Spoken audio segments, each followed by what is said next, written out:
Hello, happy Sunday, good evening to you. I wanted to post a video this evening to get you all ready for tomorrow, Monday morning. Homeschooling starts again. So I wanted to focus on two areas today. The first is realistic expectations and the second is praise. Realistic expectations. So how much work should you expect to get through in a day, realistically? My answer would be about 1 to 2 hours max. Don't exceed that. Unless you have a child like Matilda Wormwood, who is a keen bean, really academic, wants to do more. The other end of the spectrum would be a Horrid Henry character who is going to be doing the absolute bare minimum. So 1 to 2 hours a day. And the reason for it being that is because it is so intense. It's one-on-one. In the majority of cases, it's really intense. What I would say you can expect to be doing as your bare minimum would be about 20 minutes of writing, 20 minutes of maths, and about 10 minutes of reading. Okay. With the reading, try and make it as fun as possible because reading is a really good skill. If you are coming up with resistance, which I've had a lot of messages about children who do not want to read, involve yourself. You read a paragraph, then they read a paragraph, or you read an entire page and they read a page. It's okay if you're leading a little bit, as long as they're learning to enjoy reading and getting into the book. You can also extend their learning by asking them questions. What do you think about the main character in the book? What do you think about the protagonist? What do you think is going to happen next? How would you like the story to end? If you were to write the next book or the next chapter, what would you write about?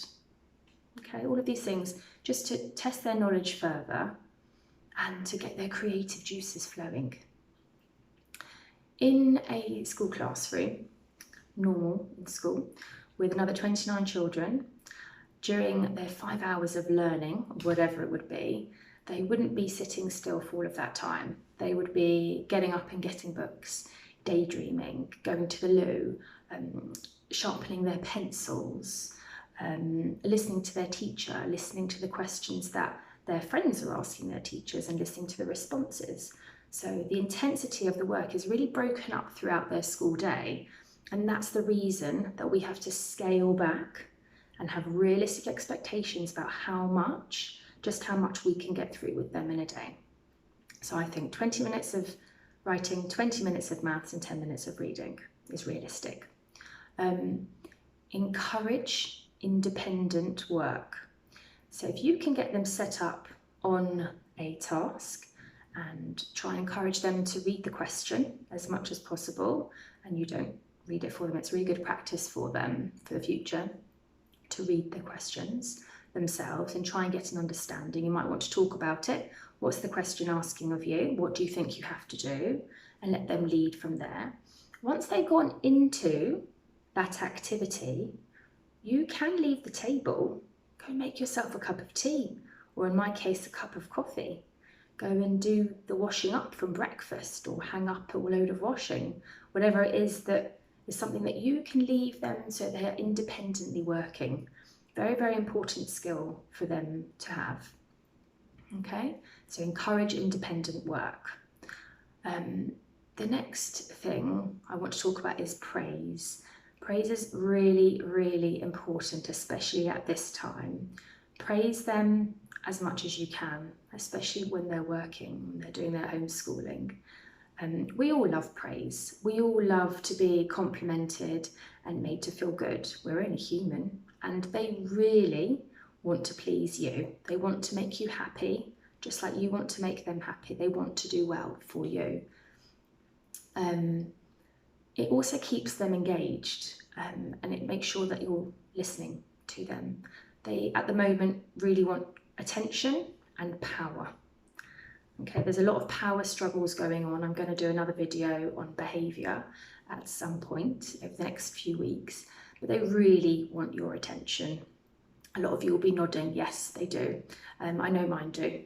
And so when we praise them, we're giving them that attention. We are letting them feel good. And that's a really nice thing. We're also building up their confidence by praising them so that when they do go back to class, when they do go back to school, they'll feel really good about themselves. And that's a really lovely thing. And if we can encourage that and nurture that, I think that's amazing. When they do a piece of work tomorrow, mark it.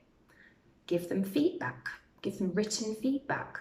Try and avoid things that are really blanket, like great or great work.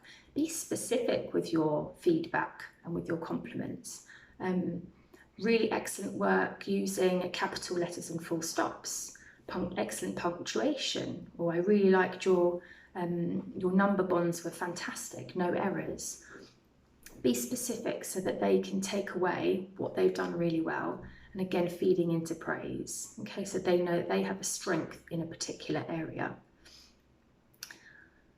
With all of these things, go by your child. If the worksheet that you've been printed off from school, isn't really for them, let it go. It's okay. Do something else. Go by them. Let them lead. Let them make the choice. You give them the options. Let them choose. Okay? We want to keep the motivation and the momentum going.